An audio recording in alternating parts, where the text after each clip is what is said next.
You're listening to Convenience Matters, brought to you by NACS. We'll talk about what we see at stores and what the future may hold for our industry. The April 8th solar eclipse is more than a once-in-a-lifetime event for the tens of millions of Americans who will be traveling to the path of totality, not including others from North America, whether you're in Canada or in Mexico. But it's also an opportunity for convenience stores that are in their path, and we want to talk about the ways that you can take advantage of that. So today on Convenience Matters, we're talking about an event that happens every 7 years, because that was the last one that came over the U.S., but actually it's the last one that we're going to see in this country for 20 years. It's a solar eclipse happening on Monday, April 8th. NACS magazine, the March issue, just came out, and there's a feature story there talking about what stores can do and what we learned from the eclipse 7 years ago. So we have Leah Ash, who wrote the article. She works for NACS and is a writer in the communications team and editor. And we also have Joe Lackey. He's president of the Indiana Grocery and Convenience Store Association. Indiana plays a central role in where this eclipse rolls through that day. Thanks for joining us, both of you. And let's start with you, Leah. Can you just give us a brief overview about the eclipse, where it's going and who's affected? Yeah. So the eclipse really is going to be a North America. And so it's going to hit Mexico in the morning. And then it's going to cross over to the United States, Texas, all the way up to Maine and central Canada.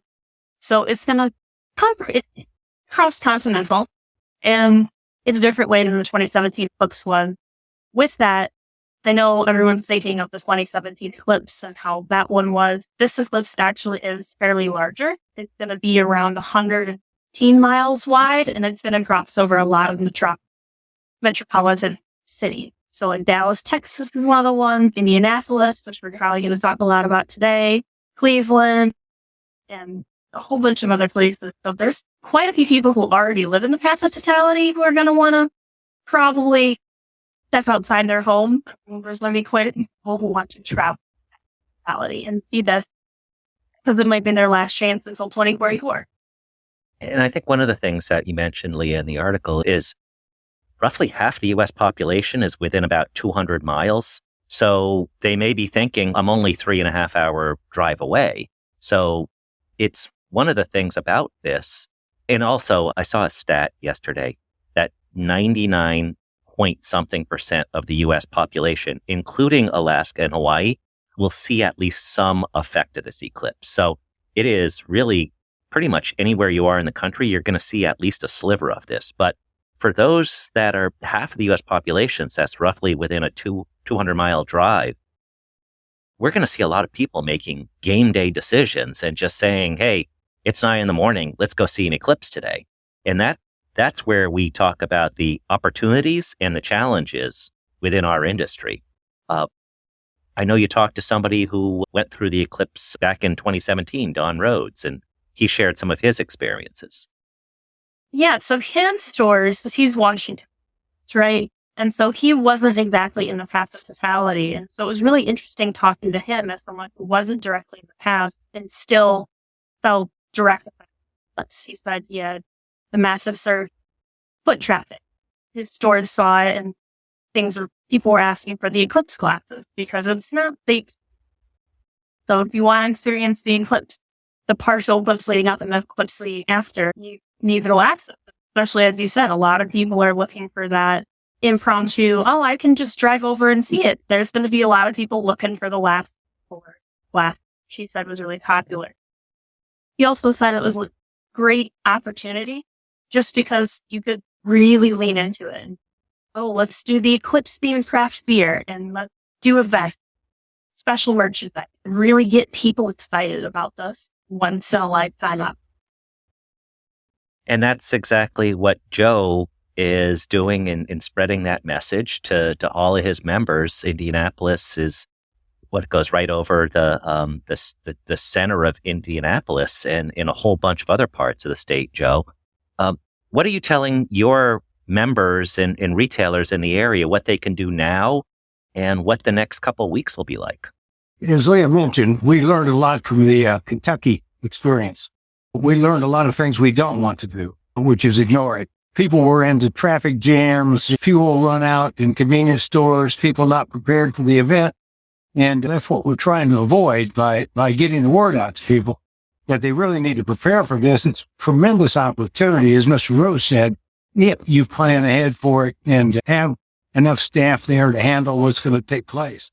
Our biggest concern, frankly, right now is people that don't even know it's going to take place, and they're going to be out driving around on the road that day, and suddenly it's going to go midnight at 3:05 in the afternoon, and they're going to pull off the road or stop or pull into our stores and park, and we're going to have traffic jam. It's to the point in Indiana where we're asking funeral homes not to plan funerals for that. We're talking about letting schools out so we can get emergency traffic around. 3:05 in the afternoon is about when the schools let out. So all the school buses are going to hit the road about the same time. There's a lot for our convenience stores, a lot of opportunities for them as they plan for it accordingly and operate in the right way. I have watched this from day one because, frankly, the zone of totality goes right over my farm. And I've had a number of people want to know if they can bring RVs and park in some of my fields. And so we're worried about that. If it's wet and damp, it may be difficult to get the vehicle back out on the road. So it's a tremendous opportunity, but we've just got to make sure everyone knows it's going to take place. So checking in, Joe, for Leah and me, the answer is not no, right? That we can go to your farm? Oh, absolutely. Yeah, I've got 40 acres right behind the house. That's an alfalfa field, but we can get you in there. I just hope we can get you out. No, one of the other things is mentioning farms. Animals have an experience. They don't have any idea what's going on. We saw this 7 years ago when NACS, we saw about a 75% eclipse. And so we all went out in the parking lot for the hour beforehand. And then during, and it got eerily quiet. The birds had a different cadence to them. You just heard and felt something entirely different. And just imagine you look at birds migrating. That's crazy. They're all going and they're doing this thing that's all predictable. The traffic related to the eclipse is going to be incredibly unpredictable because weather will play a role. And as it moves through various places, somebody may say originally, I'm going to Indianapolis. And then that 5-day forecast says, you might want to go to Dayton instead or something like that. So there's going to be all kinds of shuffling that's going to have to take place. Joe, do you have anything that you're telling your members that here's the 3 things that you need to pay attention to, whether it's staffing, whether it's weather forecasts or water, for instance, and other beverages that'll probably be in high demand? Staffing is probably the most important. Make sure you have some extra staff on hand. Order your fuel early. Make sure your tanks are topped off so you're not going to run out of fuel. Same thing with food items. For in the store, you may have some people stranded on the road and increase your food traffic. Restaurants in Indiana are being advised to order heavy throughout. But Indiana Homeland Security people have done just a tremendous job. They've been working on this for over a year, and I can't imagine any contingency they haven't thought of at this point. But the main thing is to think through it for your operation. Prepare for it as if you're going to have 3 to 5 times, maybe more, customer count that period of time. It's going to be a short period. If we can get people back on the road and get things flowing again, it'll work pretty well. It's like I say, it's 3:05 in the afternoon for my place when it's going to come over. There's another big factor that we haven't really looked at, which is the scientists that are going to come from all over the world. Indiana is one of the top 20 places in the world to watch this eclipse. Purdue University, for example, is rented Lucas Oil Stadium, and they're going to open the roof and move all of their student body and everybody into it. Indiana University to the south is making all kinds. It's going right over the top of Indiana University. So there's going to be people coming from all over the world to see this. We could have some language issues, but we think it's probably primarily going to be people lost trying to figure out how to get around where they need to go. So, and time is a factor on this. It's not like you could hit pause and say we'll just catch up with it later. It's one at thing 4 minutes. is get Eclipse classes. approve Eclipse glasses.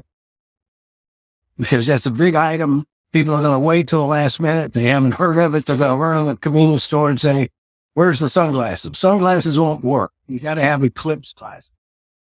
They're not expensive, but you got to order them in advance. And Leah, you talk to retailers who are doing just that they have these things on site and in some cases are even branded. Yeah, I talked to a country fair in Pennsylvania, and there's basically just one major area that Pennsylvania is Erie. And so there's probably going to be quite a few people, but I think they've predicted about 200,000 people migrating to that city just to watch the 4-minute totality. Probably some of them partial, but so they thought ahead and they got 100,000 country fair branded Eclipse glasses. And I believe they said every the member or country fair rewards member is going to get a free pair and everyone else can get a pair free with purchase. They just want to make them easily accessible and have their stores be a destination. For a historic event, and your branding's associated with that, and pretty cool idea because forever. Yeah, and those glasses aren't necessarily very expensive. So even if you're not making a big margin on them, you're literally imprinting yourself into their memories on this. Absolutely. Yeah, they're not expensive. Most of them are paper with special limbs. And like you say, you can get your logo on them and make it part of a memorable event. It'd be in every picture they take on that Eclipse day. So watching the eclipse, it's going to be the country fair glass. Yeah, whoever's convenience store glasses that they're watching. Yeah, exactly right. But if you have Eclipse glasses branded as a retailer, send us a picture before, during, after. We want to get as many of these as we can. Well, Casey's may have. Well, reach out to them as well. But one of the things also, we talked a little bit about staffing. And did either one of you hear from anybody that says, hey, we're going to be, if a store's in the full path of the eclipse, do you just say, okay, everybody out of the store, let's all enjoy this together for 4 minutes? Do you shut down operations? Did anybody have any discussions on how they will individually handle these few minutes of totality? We've been talking to them in terms of don't abandon the store. Because you may get overwhelmed and may not be able to get back in. But leave someone in there to protect your interest inside the store. We've got a tremendous amount of traffic, unknown vehicles from multi-states coming in and out. If you think in terms of it, Indianapolis, for example, Chicago is a short distance away, St. Louis, Cincinnati, Cleveland, they're going to come from all over. We're anticipating well over 1 million people that day. And we're used to dealing with big crowds like for the 500, but not 1 million people on our roads all of a sudden. The other thing I picked up when Leah first was assigned this story, mentioned it to me, and I said, that sounds cool. If there's not another one for another 20 years, let's do this one now. And where we live in Virginia, it's about a 6-hour ride, if you're lucky, to Cleveland, which is in totality. Looked up on Expedia. This is late last year. Not a hotel to be found. Not a hotel to be found in Dayton. Not a hotel to be found in Erie. Nothing in the direct path of totality on the East Coast is listed as being available. We finally found a place in Columbus, which is just outside, and we'll probably find some massive traffic jam that day. But the point being, I thought you were getting over to my place. Yeah, we'll go hang out in that field, which is exactly, we had talked earlier with Don Rhodes, and he said he was driving, I think, between his place and Bend, and there was an alpaca field, and they just had parking there. Not alfalfa, alpaca. And he just said, $20, let's just park here. So leads to my next question. You need glasses, you need a full tank of gas. Anything else that retailers could possibly offer that they might really find is really helpful to people traveling through there, or might have a nice margin? Anything like, say, folding chairs so you don't have to stand for a couple hours. Leah, was there anything that you heard? The state Homeland Security people have put out a tremendous amount of information. And and we can provide that to our stores and will, about places where they can pull off and park. All of the Department of Natural Resources sites have been opened up. Military Camp Atterbury has been opened up. Places like that where they can at least find some shelter, that kind of thing, if they need for the night, or even campgrounds. So that kind of information is available to them. But I think the more we can provide that to our stores so that they can answer customer questions about where do I go from here? How do I get there? How do I get here? Again, it goes back to people being prepared coming in, and you can't really count on that. No, it is. People are unpredictable. Now, Leah, what were things that you heard or have thought of that are interesting that retailers might want to also stock? John Rhodes had mentioned that really worked with vendors, and he encouraged others to do that as well. Like I mentioned at the very beginning, you did special Eclipse craft with the brewery around there. They sold that and they did it really well. And leaning into some of those super unique things, maybe they'll PM, that was the Eclipse craft brand, or t-shirts. I think some people did merch when we looked back in the 2017 coverage now. Did like special Eclipse t-shirt. Or socks seem to be doing pretty well in terms of people wanting fun socks. Anything like that, people want to commemorate this event. And some of those things can be really fun and they'll draw people in. Obviously the glasses. But some of those fun, unique things everyone wants. Maybe there's special food service. Come up with some sort of Eclipse sandwich or something like that. Because it is a 4-minute event, but it's an event that you can't not arrive early. You must arrive early for. So there's going to be a lot of hanging out. Probably going to be camping out. At least that's it. Well, another factor that we don't know and won't know until we get a lot closer is the weather. The weather will reduce if the weather's bad, that will reduce the impact, but it won't eliminate. It will go dark. It will go midnight at 3:05 in the afternoon. So even if it's rainy, cloudy, whatever, it's still going to be an impact. You're still going to see something. Maybe not just the whole aura of the sun around the moon, but it's going to be an impact one way or another. One of the things with Michigan, I've been trying to encourage them to just drive a couple hours south to get at least a couple minutes of quality, a burrito or something like that. And first of all, I was like, oh, we're in the Midwest. I don't know about the weather. And like, there's a difference between cloudy at noon and cloudy at midnight. So you're still going to see it if it's cloudy. And if you can follow it from Texas all the way up to New York, it goes around the Great Lakes. He comes back out of New York. One of the things that was also once again, this is one of the feature articles in the NACS magazine March issue. If you don't have it in your mailbox yet, you can also find it online at nacsmagazine.com. But one of the things that was also attractive about this story is, Leah, you're making it more than just this magazine story. There's been articles in NACS Daily. There's going to be continuing coverage in NACS Daily and on our website. What are some of the other angles that you're looking to cover or you'd love to hear insights from others on? I think I'd love to hear more about what these stores are doing. So looking back at 2017 coverage, there was some C stores that hosted like special events where here's the day we're going to have a watch party.